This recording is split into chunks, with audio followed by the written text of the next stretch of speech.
Yeah, that is the golden question that we all keep pondering about each time it's announced that another BioWare veteran has departed from the once beloved studio. I understand that many point the blame rightfully at the publisher Electronic Arts for many of the issues that have plagued BioWare, but I don't think it's right to entirely blame just them. The leadership within BioWare is clearly a problem, and if you wanted to find a specific moment where things began to fall apart, it wasn't when EA purchased BioWare in 2007, actually they produced some of their best games under EA, but when the BioWare founding doctors retired in September 2012, that's when things started to turn upside down. Within Kotaku's Jason Schreier's inside reports, it's become clear that the last three BioWare games, Dragon Age Inquisition, Mass Effect Andromeda, and Anthem were all plagued by mismanagement and poor leadership. Unfortunately, the BioWare magic has run out, and in recent days, even more veteran developers have departed, including the lead producer on Dragon Age 4. Electronic Arts as a whole right now is just being hit left and right by debacles. You have Respawn Entertainment finally getting greedy with Apex Legends and offering an even worse response to Outrage, and a former EA employee admitting that Battlefield as a franchise could be in massive trouble. We have a lot to discuss. I'm back after a little mini break, and as usual, if you do enjoy this content and want to show your support for gaming news like this, please consider hitting that like button, subscribing for more, and turning notifications on so you do not miss out on any new content. Nonetheless, so BioWare's Anthem has really just been a mismanaged disaster since release. As I've said before, the flying mechanics, feeling like Iron Man is great, but everything else just did not work. And as we learned in Kotaku's inside report on the game, Anthem has been severely mismanaged for years, with BioWare rushing to release with a game that needed more development time. But honestly, you can't blame EA for wanting this game out. It had already been pushed to early 2019 and had been in development for around 7 years, with really production finally coming together in 2018, just about a year before release. Now, in the months since Anthem's lackluster launch, which was met to mixed reviews, it's just been more of the same. Numerous technical issues being reported, a broken loot system, and some pretty significant excuses and lies coming from BioWare. But recently, after a few months of silence, BioWare returned to Anthem with the Grand Cataclysm event,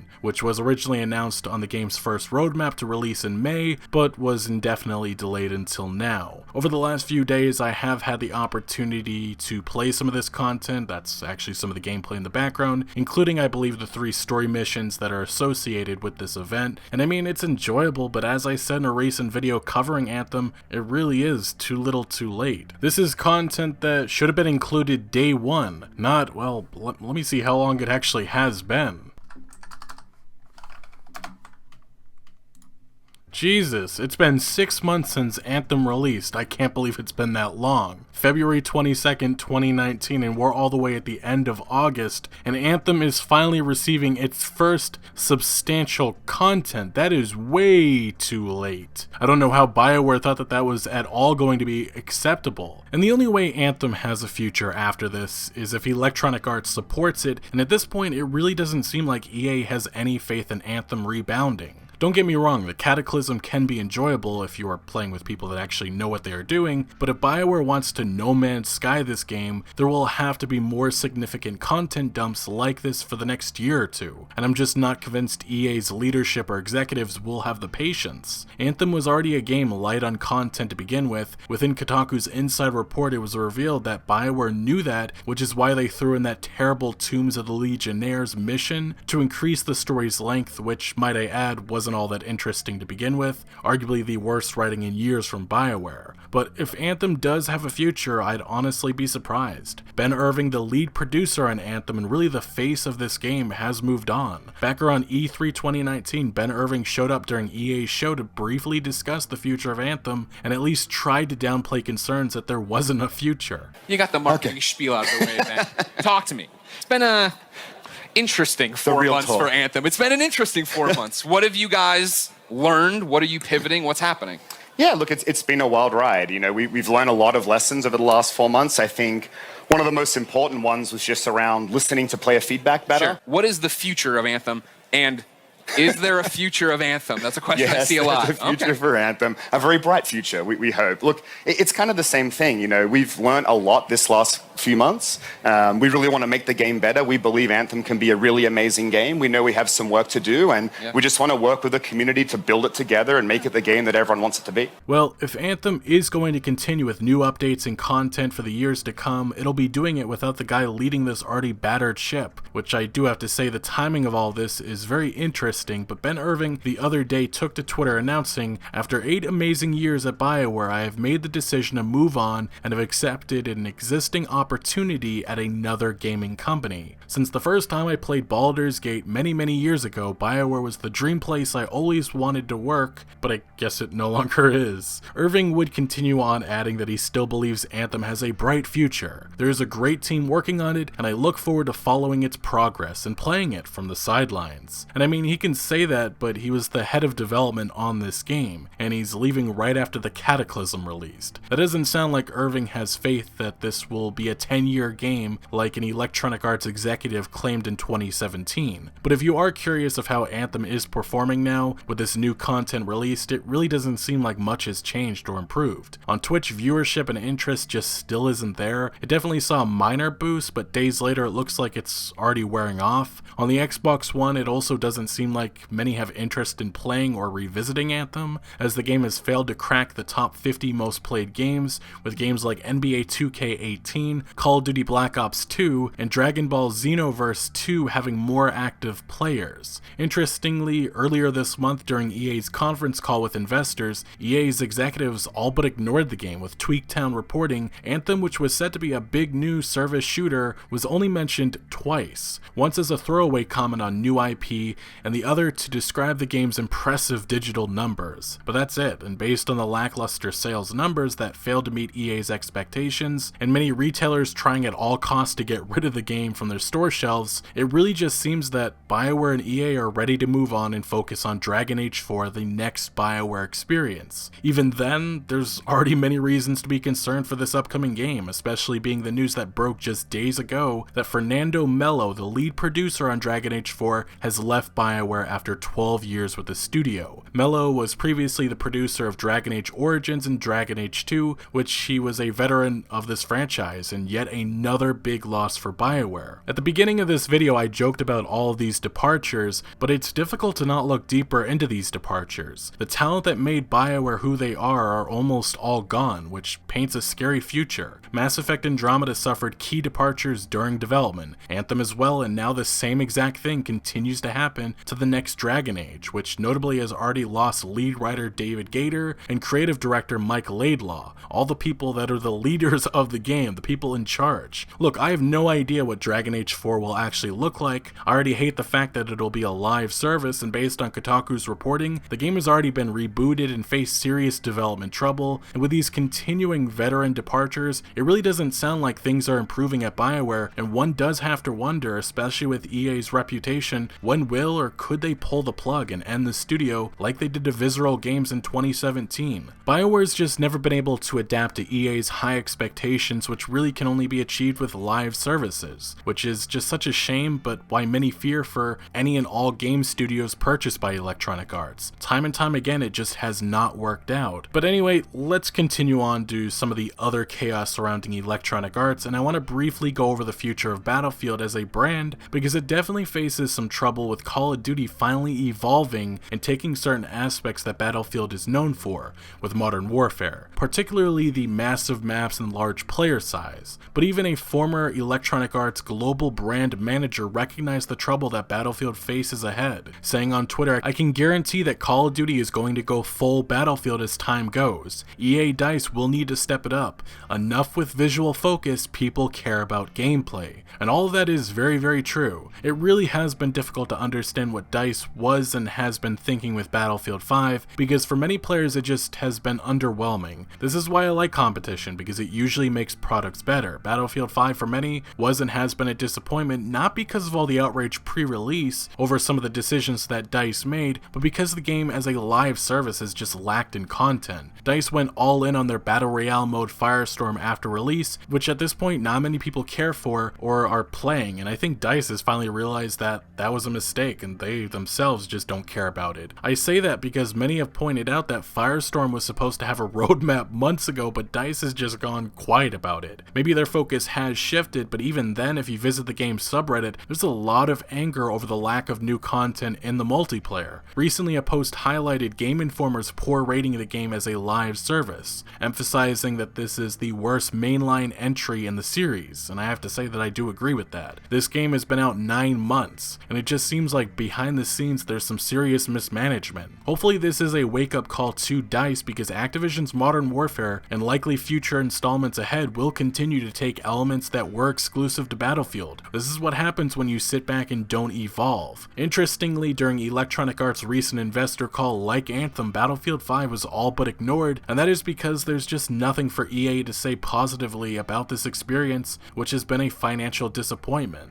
But finally though, we move on to the biggest dumpster fire, and that is Respawn's Apex Legends. As most of you have heard by now, Respawn, or maybe it's EA, finally got greedy with their free-to-play battle royale game. The least surprising news, because I knew this was inevitable. The Iron Crown limited time event included new content like a solos mode. What got the most attention were the macro transactions, which included some absurd pricing and some very shady behavior, like a $170 axe. As Forbes noted in their article covering this mess, there was a bunch of new cosmetics added, 12 epic and 12 legendary items. These were all locked behind 24 loot boxes, and here's the kicker, as Forbes writes, you can only grind out 2 of the 24 loot boxes through challenges. The rest you will literally have to buy, and they cost $7 a piece, so that's $160 if you're buying currency in bulk. As icing on the cake, there's a new heirloom axe that you can only get once you have every item in the collection, and that costs 3,500 Apex coins itself. In total, if you want everything in this collection, it costs a minimum of $170 with no alternative option to grind for 95% of it. So yes, Respawn truly has embraced the Electronic Arts greed that we all know and hate. Even worse, the response to outrage over this absurd pricing was extremely pathetic. The only change being made was Respawn saying that they would rotate all 12 legendary skins into the store, priced as normal legendaries at $18, which does absolutely nothing to solve the real problem with this event, which is forcing players to buy 22 loot boxes to complete the collection, or even the final greedy cost of the heirloom axe, which again cannot be unlocked for purchase until all the collection items are found. Now, beyond just this response from Respawn, a lot of gamers are rightfully angry with this greed, and have been battling it out with Respawn developers and employees on Reddit. It's gotten extremely ugly, and I'm going to be honest, I don't know who in their right mind thought it was smart to engage with a hostile tone to gamers who are angry over your company being greedy. A Respawn developer, when announcing their still very lackluster change to the event, had this to say in response to someone pointing out that they were nickel and diming players. We'll leave it to other games that do things like provide methods to pay for power. We are not a hugely monetizing game, we just need to make enough money to keep the game going and make more stuff for everyone. When we decided to make Apex Legends a free-to-play game, it was imperative that free-only players still can get access to all gameplay while also having the chance at earning the coolest looking cosmetics. See, this AAA industry has set such a low bar with expectations that developers are now using it as an excuse. Also, the fact that their defense for being greedy is that they need this revenue to keep things going is complete BS. There's no logical reason why charging players hundreds of dollars to take part in this event is acceptable. These macro transactions are a problem, and the only other mature AAA game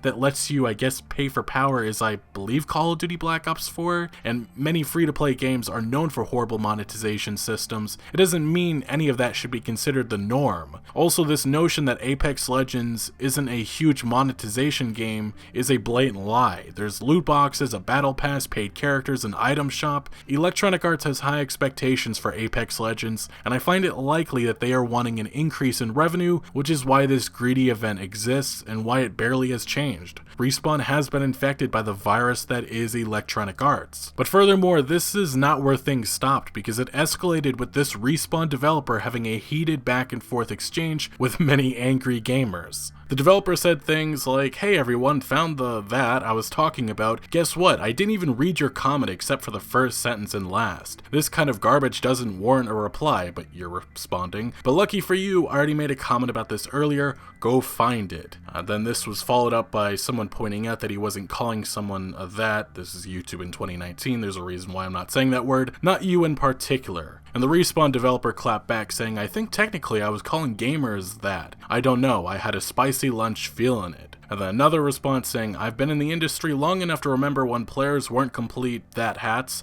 to developers, and it was pretty neat. I forged a bunch of long-lasting relationships from back then. Would be awesome to get back there, and not engaging with toxic people or asking how high when a mob screams jump is hopefully a start." And my response to that comment in particular is that Respawn had a lot of positive comments, and people have loved the studio for years, but when they finally got greedy, I don't understand how you expected a different reaction. This is how people react to Electronic Arts being greedy, and now you're part of Electronic Arts, and there's a lot of people believing that this is it's a money grab. That's exactly what it is. Personally, myself, I think that they are all right. You guys are nickel and diming consumers because, well, maybe Electronic Arts wants to make their stock go a little higher, and Apex Legends has already been a big hit, so why not monetize it like Call of Duty Black Ops 4 has been monetized by Activision? Because they don't care about the backlash, and I deep down think right here, Respawn just wasn't ready for this reaction, even though they probably should have. But there's